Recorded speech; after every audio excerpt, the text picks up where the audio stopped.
شہرپور ٹامیہ والی میں روز مکی بیورو چیف محرم الحرام کے سلسلہ میں امن کمیٹی کی میٹنگ منعقد ہوئی۔ میٹنگ کی صدارت اسسٹنٹ کمشنر رانا محمد شعیب نے کی۔ میٹنگ میں ممبران امن کمیٹی، علماء کرام، وکلاء، تاجر برادری نے شرکت کی۔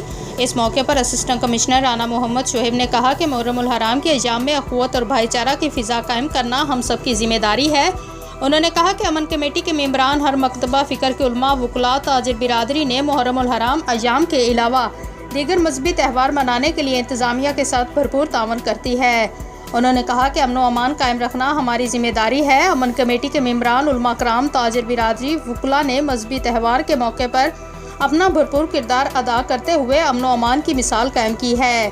اس موقع پر ممبران امن کمیٹی ساجد اندلیب، سابق صدر بار حسن محمود خان بلوچ ایڈوکیٹ، سابق تحصیل نائب ناظم سید عبدالقیوم حمدانی ایڈوکیٹ، مولانا عبدالرحمان جامی، حکیم عبید اللہ، انور حافظ، محمد سبحان، رانا محمد جامعین، مولانا محمد عبداللہ، اسد قاری، عبدالستار نقشبندی، قاسم شاہد عباسی اور دیگر معززین نے شرکت کی۔